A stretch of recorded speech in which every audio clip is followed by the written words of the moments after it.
Joining us from Banbridge in County Down is Nigel Dodds. Good morning to you. Good morning. Now, you've said that you can't back the Prime Minister's Brexit deal. Last week, you voted to find the government in contempt of Parliament. Is the confidence and supply arrangement still living? Because it feels pretty dead to me.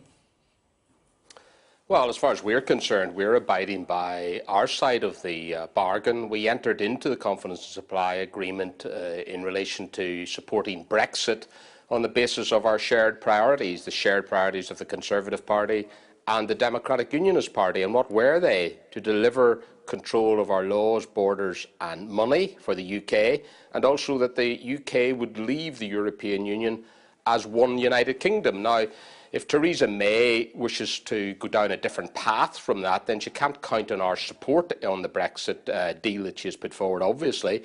And it obviously has consequences. So, it's really a matter for the Conservative Party. Our deal's with the party, not with any particular leader or Prime Minister. And it's a matter for the Conservative Party whether it wishes to maintain that confidence supply agreement. We're certainly up for that.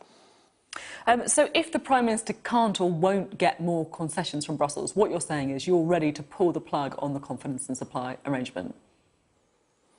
Well, what we're first of all determined to do is to defeat the government's meaningful vote on this deal, along with many, many colleagues in the Conservative and Unionist Party, and along with many colleagues in other parties as well. That's our focus.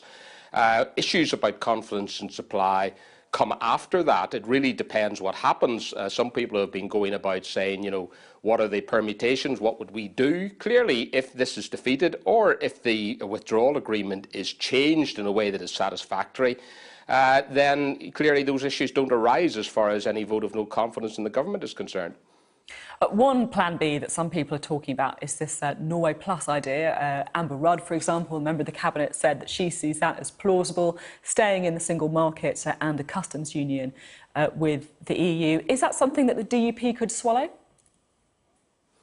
Well, as I understand it, this idea, which in my view, quite frankly, this Norway Plus idea, or Norway being in the EEA, is effectively staying in the single market, free movement, taking the rules, paying in the money. So it doesn't fulfil the first criteria, set of criteria of taking back control of borders, laws and money. But as I understand it, even going down that path still requires this withdrawal agreement with the poisonous backstop in it, which everybody now, even it appears the Prime Minister doesn't like, makes you wonder why they put it in the first place.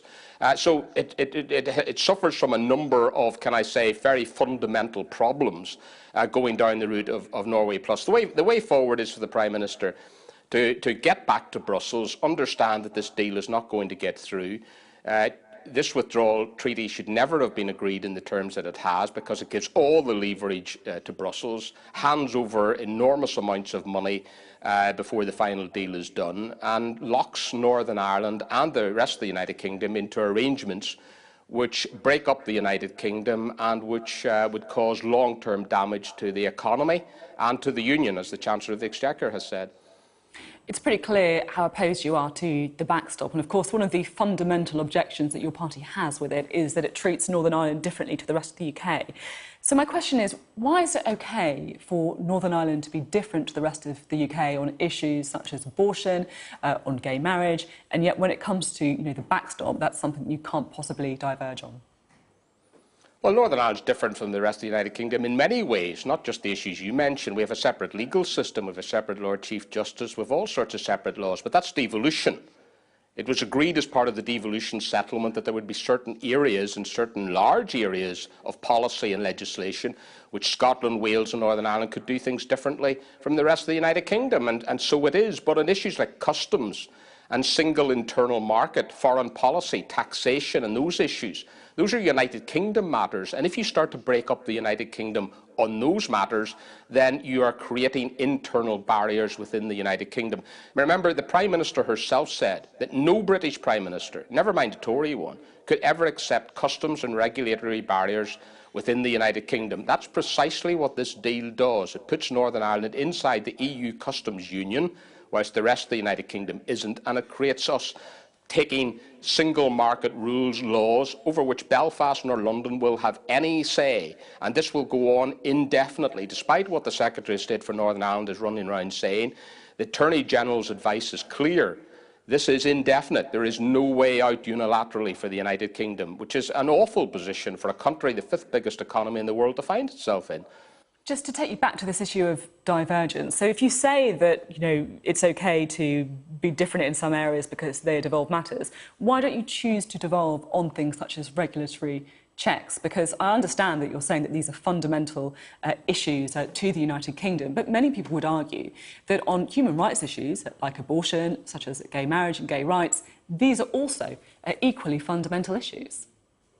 No, but they're devolved. I mean, you've got to understand the devolved settlement. Things that are devolved, certain things are. It's a matter for the Northern Ireland Assembly, and on some of those issues there would be a consensus in Northern Ireland across the board to take a different position from the United Kingdom, not just a unionist position. But the reality is that on customs, single market, the internal market of the United Kingdom, once you start to create different rules where the laws for goods, agri-food, manufactured goods, customs are set by countries which don't have your interests at heart, in which politicians in Belfast and London would have no say. You're basically saying, well, in those areas of law and the economy, massive for the future, our biggest market being the United Kingdom, sorry, you won't have any say. It doesn't matter who you elect. It will be for Brussels and politicians in other countries to set your rules and laws. How can any Democrat or anyone who has the slightest knowledge of the Constitution accept such a proposition? And it's something that the Prime Minister herself said no British Prime Minister could ever accept. All we're asking is that the Prime Minister abides by what she told us, by what she said to the House of Commons. I mean, the trouble with the present deal is that she has gone back on so many pledges and promises, so many red lines that she said have been ditched, and that's why she finds herself now facing a tsunami of opposition from right across the House of Commons. And in fact, the irony is that when you talk about Northern Ireland, the only people that are supporting her deal across the United Kingdom appear to be Sinn Féin and Nationalists and Republicans in Northern Ireland. The irony of the situation where they're now supporting the Tory Prime Minister against everybody else, even Jeremy Corbyn and the nationalist parties in the United Kingdom. OK, you raised Jeremy Corbyn there. If you do vote against Theresa May, as we know that you will, next week, and that deal falls, we really are in uncharted territory. We could see the government collapsing. We could see Jeremy Corbyn in number 10. Do you really think that Jeremy Corbyn and the team around him pose less of a threat to the union than Theresa May and the current administration? Well, I think you make leaps forward which are not justified. Suddenly, Jeremy Corbyn's going to be in number 10. I don't think anyone realistically believes that. This is a scare story being put out by Theresa May, because under the terms of the Fixed Term Parliament Act, everybody knows, even people in the Labour Party know that's unlikely, unless, of course, this deal were to go through. And I think then, clearly Theresa May would be in difficulties in terms of the parliamentary arithmetic. But in terms of Jeremy Corbyn, the Labour Party, he has said, look, this deal is unacceptable for a number of reasons, and he has said that there are good and sensible reasons why people in Northern Ireland would be opposed to it. I welcome that. But the fact of the matter is we're a long way from seeing Jeremy Corbyn take over. But I think that what is clear is that there is a consensus right across most sections of the House of Commons. Within the Conservative Party, both Remainers and Brexiteers are coming out against this deal because they see that it's bad for the United Kingdom, bad for Northern Ireland.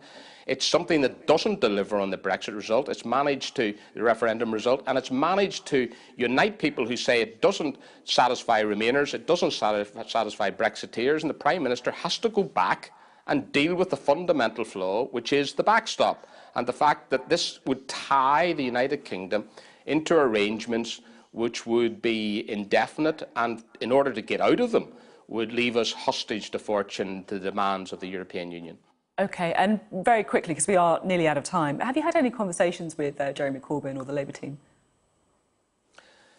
I've obviously had discussions with Keir Starmer. We were very successful last week in forcing the government to publish the legal advice, which they tried to hide, and no wonder they tried to hide it, because it starkly revealed in terms that what they were saying about this backstop not being permanent simply wasn't true. So yes, I discuss with Labour colleagues. I haven't had any discussions with Jeremy Corbyn or John McDonnell, but I certainly have talked to the Labour team, as we talk to other parties as well. OK, thank you very much from a very festive-looking county down, Mr Dodds. Thank you.